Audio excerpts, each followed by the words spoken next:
Hello. Yes, hello friends, कैसे हैं सब? अरे अरे, गुस्सा मत करिए प्लीज़, काम डाउन। मैं आ गई हूँ ना आपकी स्टोरी को लेकर।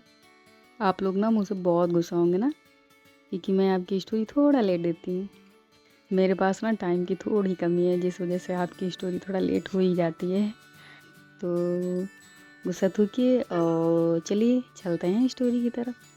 मुझे ना कमेंट में एक बार आप ये ज़रूर बता दीजिएगा कि स्टोरी का पिछला पार्ट रिकैप करना है या नहीं।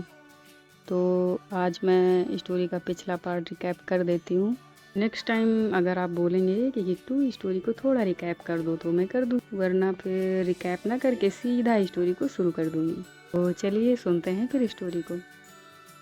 अविशा और अनन्या की कहानी किट्टू की जुबानी। स्टोरी के पिछले पार्ट में हमने सुना था अविशा अनन्या को उसके घर ड्रॉप करती है। यहाँ अनन्या को पता चलता है कि समीर उसी कंपनी में जॉब करता है जिस कंपनी की अविशा बॉस है। समीर अनन्या को बताता है कि कैसे अविशा ने उसकी मदद की और इस घर को बचा लिया।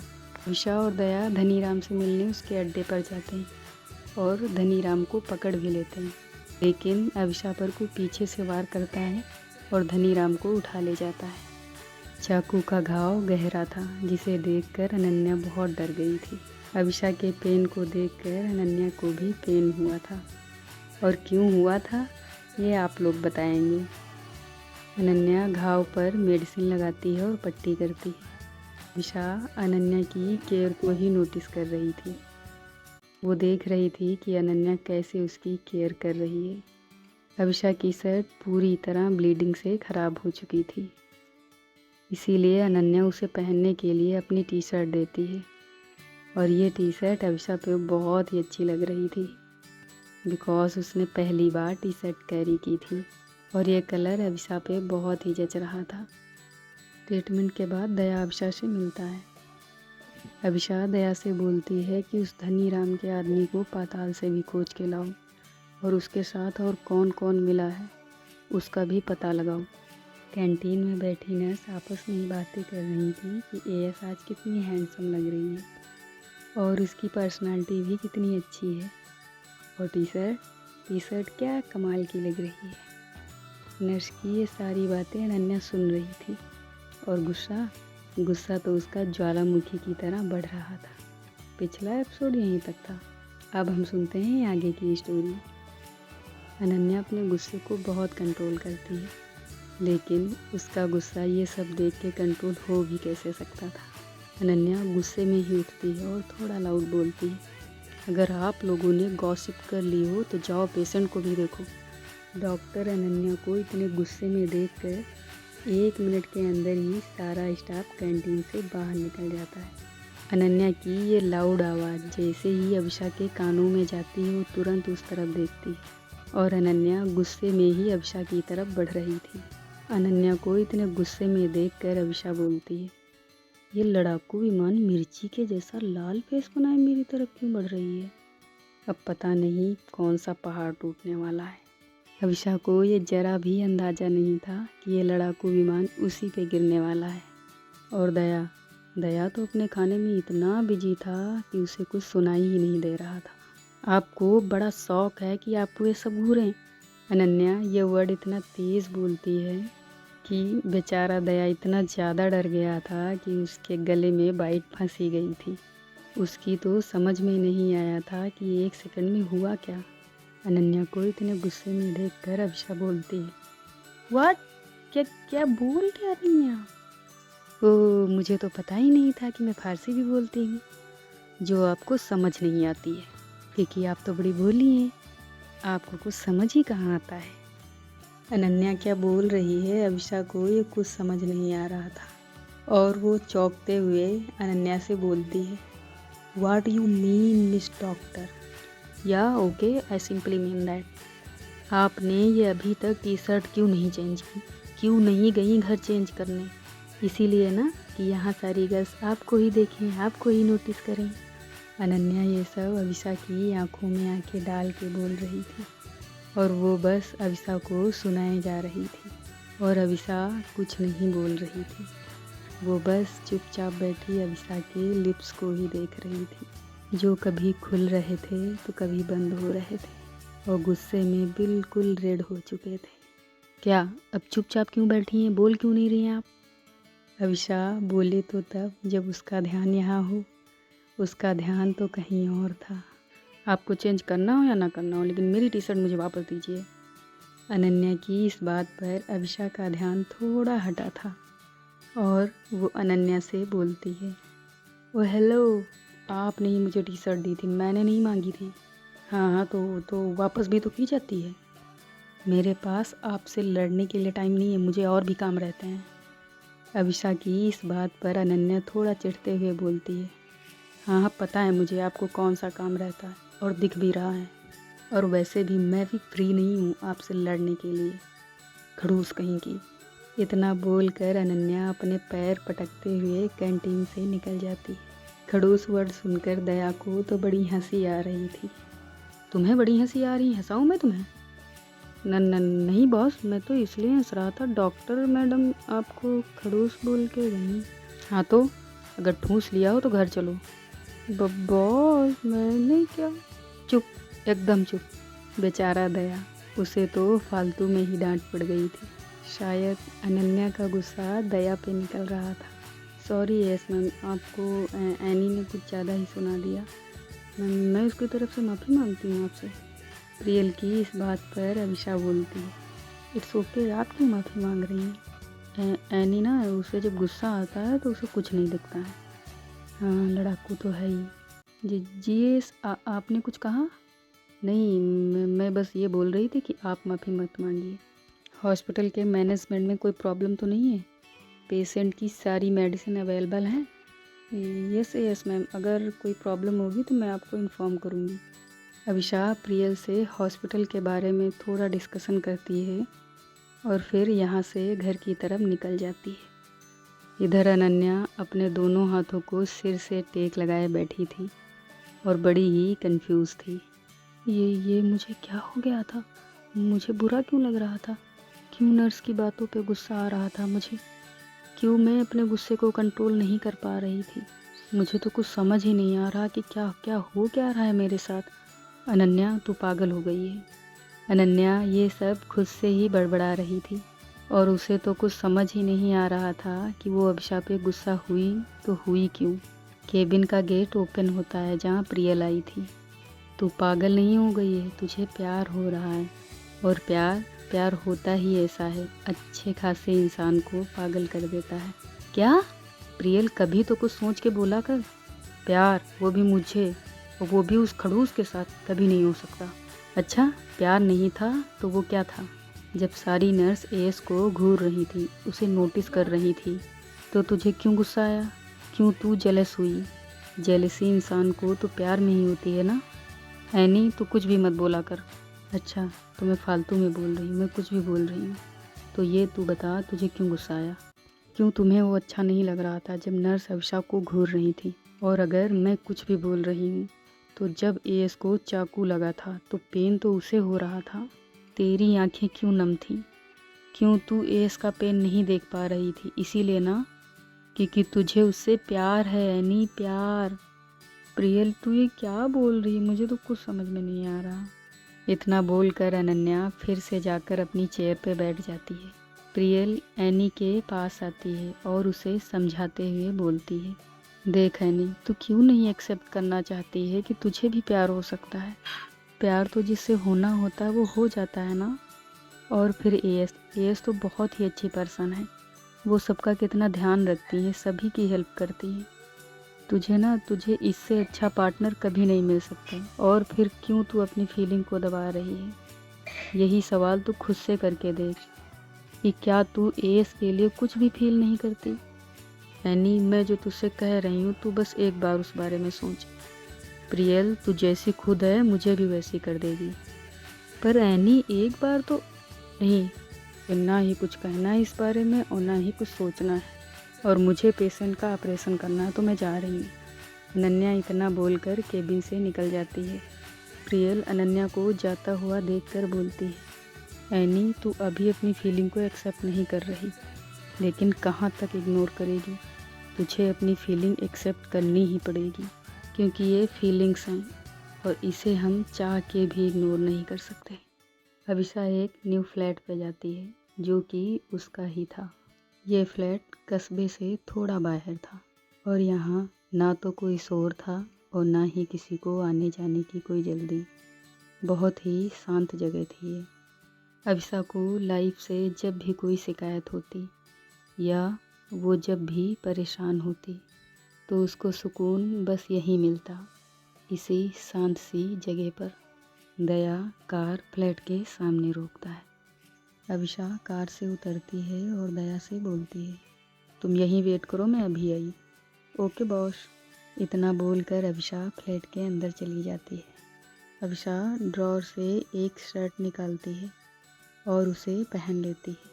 अनन्या की टी शर्ट को देखकर थोड़ा मुस्कुराती है और बड़े ही प्यार से उसे संभाल कर ड्रॉर में रख देती है। अभिषा टी शर्ट इसलिए चेंज करती है क्योंकि वो नहीं चाहती थी कि घर में किसी को कुछ भी पता चले, और ख़ासकर लवी को, क्योंकि लवी अभिषा को टी शर्ट में देखकर उससे ज़रूर क्वेश्चन करती और फिर अभिषा को लवी के क्वेश्चनों का जवाब देना ही पड़ता, क्योंकि एवी की इतनी लाडली जो थी।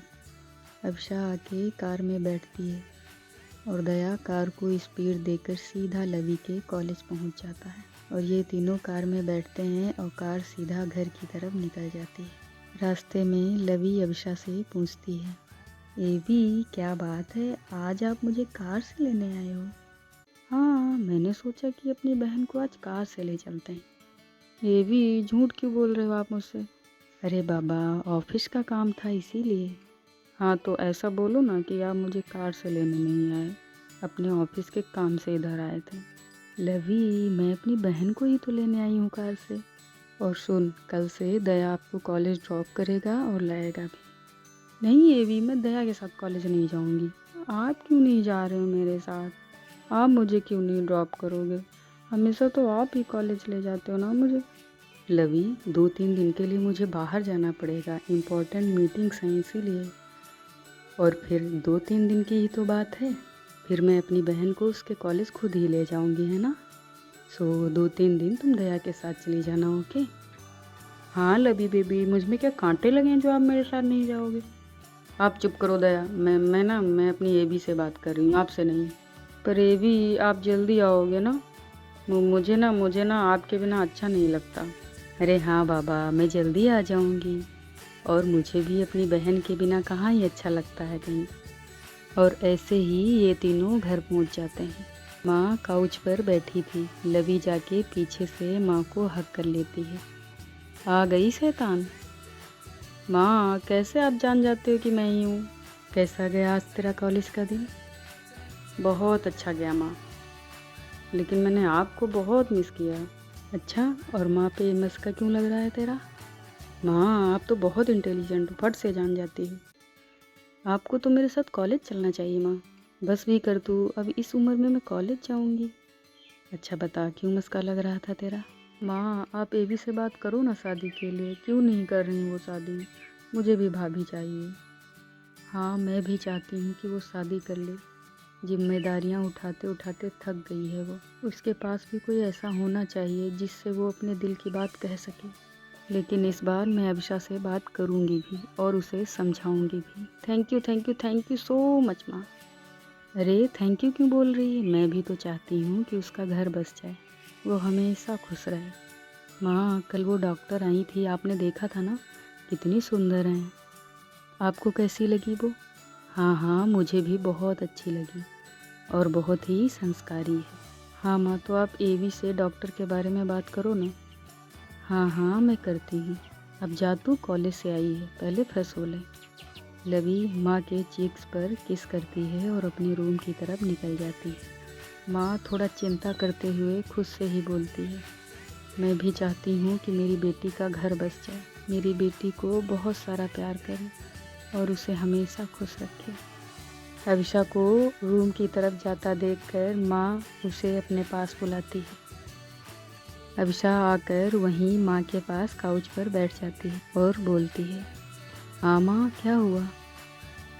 क्या हुआ? अपने काम से थोड़ा टाइम निकाल कर माँ को भी दे दिया कर। माँ ऐसा आप क्यों बोल रहे हो? क्या हुआ? आप ठीक तो हो ना माँ? हाँ हाँ, मुझे क्या हुआ, मैं तो ठीक ही हूँ। तो क्या हुआ माँ, आप कुछ परेशान हैं क्या? हाँ, तुझसे और तेरे काम से। तू बस पूरा दिन काम काम काम ही करती रहती है। काम के अलावा भी तेरी लाइफ में कुछ है या नहीं? कभी अपने लिए भी कुछ सोच लिया कर, हमेशा दूसरों के बारे में ही सोचती रहती है तू। माँ, मेरे लिए सोचने के लिए हो ना आप। हाँ, तो जो मैं तेरे लिए सोचती हूँ वो तू करती ही कहाँ है? अच्छा बताओ, क्या आपने मेरे लिए सोचा है और क्या मैंने नहीं किया है? तुझसे मैंने पहले भी कहा है कि कोई अच्छी सी लड़की ढूंढ के शादी कर ले। तू क्यों नहीं करती है? मैं भी चाहती हूँ कि तेरे पास कोई ऐसा हो जिससे तू अपनी दुख तकलीफ़ें बांट सके। मुझे कोई दिक्कत नहीं है कि तुझे लड़का पसंद है या लड़की। मुझे तो मेरी बेटी की खुशी चाहिए बस। वो जिसमें खुश है मैं भी उसी में खुश हूँ। माँ, अब फिर से वही टॉपिक लेके बैठ गई। मैंने आपसे पहले भी कहा है कि मैं अभी शादी के लिए रेडी नहीं हूँ। तो तू कब रेडी होगी, मेरे मरने के बाद? माँ, क्या आपको हो गया है? तो क्या बोलूँ मैं, तू मेरी सुनती ही कहाँ है? देख अब्शा बेटा, लाइफ में जीवन साथी होना बहुत ज़रूरी है। अगर कोई तकलीफ़ भी है तुझे तो तेरा वो सहारा बन के खड़ी होगी, तुझे संभालेगी, तेरे हर सुख दुख में साथ देगी। माँ, आप हो ना मेरे सुख दुख में साथ देने के लिए, मुझे बहुत सारा प्यार देने के लिए। मैं तेरी माँ हूँ और वो तेरी जीवन साथी होगी। तू ये बता, तू मेरी बात सुनेगी या नहीं? माँ, माँ मत कर। तू सिर्फ मुझे हाँ या ना में जवाब दे। ठीक है माँ, मैं आपकी इस बात के बारे में सोचूंगी। अब खुश सिर्फ सोचना ही नहीं है, मैंने जो कहा है उसे करना भी है। अब जा, तू जाके पहले फ्रेश हो ले। अभिशा अपने रूम की तरफ निकल जाती है। माँ थोड़ा चिंता करते हुए बोलती है, बोल तो दिया है इसे, लेकिन पता नहीं ये मेरी सुनेगी भी या नहीं। हे महादेव, अब मुझे आपका ही सहारा है सिर्फ। मेरी बेटी की लाइफ में आप एक अच्छा जीवन साथी ढूंढ दो। अभिशा जाती है, फ्रेश होती है और नीचे आ जाती है। मानो काउच पर बैठा अभिशा का ही वेट कर रहा था। अरे मानो, क्या हुआ, आप अकेले यहाँ बैठे हो? मैं आपसे नहीं बात करता, दाओ आप यहाँ आते। अच्छा, ऐसा मैंने क्या कर दिया जो आप मुझसे बात नहीं करना चाहते? आप सुबह मुझसे बिना मिले ही चले गए। ओह, तो आप इसलिए नाराज हैं? अभिशा कान पकड़ के मानो से बोलती है, इस बार अपनी एस को माफ़ कर दो, अगली बार से ऐसी गलती नहीं करेगी। अगर मैं जल्दी जाऊंगी भी तो अपने छोटे मंकी से मिलकर ही जाऊंगी। ओके, माफ़ कर दो अब। ओके, इतबाल आप तो मैं माफ़ कर रहा हूँ, लेकिन अगली बार से ऐसी गलती नहीं होनी चाहिए। यस सर, अगली बार से ऐसी गलती नहीं होगी। अच्छा ये बताओ, आज आपने घर पे क्या क्या किया? मानो अपनी तोतली आवाज़ में अभिषा को सब बताता है कि आज उसने घर पे क्या क्या शैतानियाँ की, कैसे सबको तंग किया। अभिषा और मानो ये दोनों बातें कर रहे थे। तभी मानो की माँ आती है और बोलती है, मानो चलो दूध पी लो। नहीं, मैं तो एक ते ही दूध पीऊँगा। ताई लाओ मुझे दो, मैं इसे दूध पिला देती हूँ। पर एएस, आप अभी आए हो ऑफिस से, अब ये? ताई क्या हुआ तो? और मैं इतना भी नहीं थक गई हूँ। अभिशा ताई से दूध का ग्लास लेती है और मानो को दूध पिलाने लगती है। मानो थोड़ा दूध पी रहा था तो थोड़ी बातें अभिशा से कर रहा था। डेली की तरह अनन्या और प्रियल पेशेंट की रिकवरी के बारे में और कुछ हॉस्पिटल से रिलेटेड इन्फॉर्मेशन देने के लिए ठाकुर साहब के पास आ जाते हैं। आज अनन्या का मन नहीं था यहाँ आने का, लेकिन ठाकुर साहब ने अनन्या को स्पेशली बुलाया था उससे कुछ इम्पोर्टेंट बात करने के लिए। मानव अनन्या को देखकर बोलता है, अली मेरी डॉक्टर फ्रेंड आ गई। मानव दौड़कर अनन्या के पास जाता है और बोलता है, आप लोलो तले क्यों दाते हो, मेरे पास क्यों नहीं लुटते हो? अनन्या मानव के सिर पर बड़े ही प्यार से हाथ फेर कर बोलती है, बेटा मैं एक डॉक्टर हूँ और डॉक्टर सभी की तकलीफ़ों को सुनते हैं और उसे दूर करते हैं। और अगर मैं यहाँ रुकूंगी तो सभी की प्रॉब्लम को सुनूंगी कैसे? इसीलिए मैं आपके पास नहीं रुक सकती, समझे ना आप? हाँ हाँ, थमक गया मैं। अनन्या मानो के बालों में अपनी फिंगर को चलाते हुए बोलती है, गुड बॉय। मैं गुड बॉय हूँ ना? हाँ हाँ, क्यों नहीं, आप गुड बॉय हो और क्यूट भी हो। पर ये तो मुझे तोता मनती बुलाती है। मानो कि इस बात पर अनन्या अभिषा की तरफ देखती है और इन दोनों का एक छोटा सा आई कांटेक्ट होता है। स्टोरी का ये पार्ट यहीं तक था। ठाकुर साहब अनन्या को किस इम्पोर्टेंट काम के लिए यहाँ बुलाया है, आप लोग सोचिए और आगे की स्टोरी हम जानेंगे अगले पार्ट में। आप यूं ही हंसते मुस्कुराते रहिए और सुनते रहिए किट्टू स्टोरीज।